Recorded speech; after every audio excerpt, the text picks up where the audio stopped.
Event of the day before Caucus Day here in Des Moines. First question I want to ask you is something that your son said on CNN a short while ago. You said if Ron Paul split off, meaning from the Republican Party, like Ross Perot split off, it just defeats the Republican nominee, but not necessarily a third-party candidate. So once and for all, if you do not succeed in this Republican contest, will you continue to be a Republican? I have no plans in doing that. Tomorrow is a big day. We're going to see what happens, but I have no intention of doing that, no plans and no desire, and flat out I don't want to. Okay, because before you've been a little bit circumspect. You've run as a libertarian before. Right, and I've never spoken in absolutes. I mean, I have no plans to do and no intention of doing it, and I would not see myself doing that. Now, this is the first time in this last stretch that you've been out with your dad.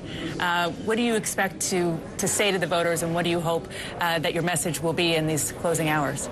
Well, you know, what's amazing to me is the excitement. The room's overflowing with people here, and I think we can win. I think there's a real chance we can win. I think one of the really cool things is that my dad's bringing all these independents along, too.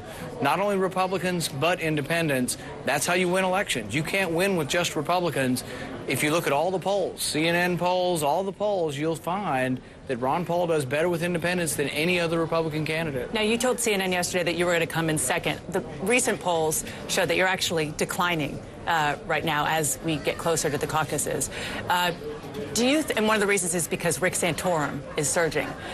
You've been hitting Newt Gingrich in your ads. You have been hitting Mitt Romney in your ads, but not Rick Santorum. Is he a surprise? You know, I always am amazed at how you pick and cite certain things, because I read one night just a few minutes ago, it was the most recent one, they said that we were in first place. So, you know, I see the citing a poll sometime as orchestrated for a purpose. Well, you're right. Now, it's a tight race. It's in three places. Anybody could win out of those three. But we're excited about the enthusiasm, so... Rick Santorum is a former senator. You know what it's like to serve in the Senate. You know what it's like to serve in the Congress. Why wouldn't he be a good Republican nominee? Because he's very liberal. Rick Santorum's liberal? Oh, I mean, have you looked at his record?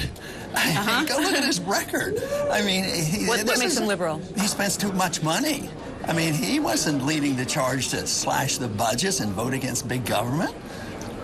What do you think about him? You know, he voted to double the size of the Department of Education. He voted to expand Medicare and add free drugs for senior citizens.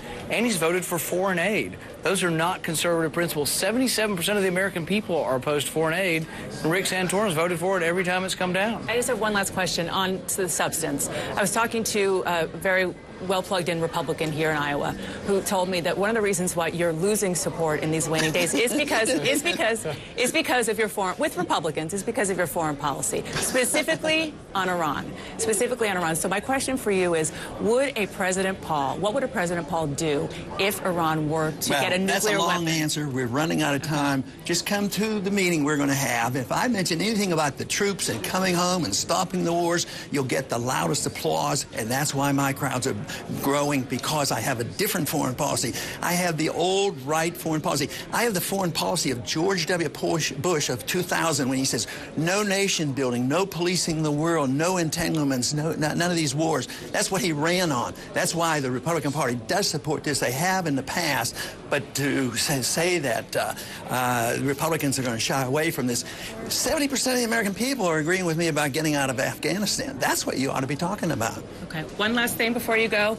People might not realize this. This is actually on every single seat at a Ron Paul rally. It is the Ron Paul family cookbook, which your mother wrote. So, it's a secret weapon. Secret weapon? The Oreo cake is a secret weapon? There you go. Absolutely. Okay. All right. Got to have a little fun. Thank you very much. Very good. Appreciate it. Suzanne, back to you. All right. Dana, great get. We appreciate that. Just hours to Iowa caucuses. Thanks, Dana.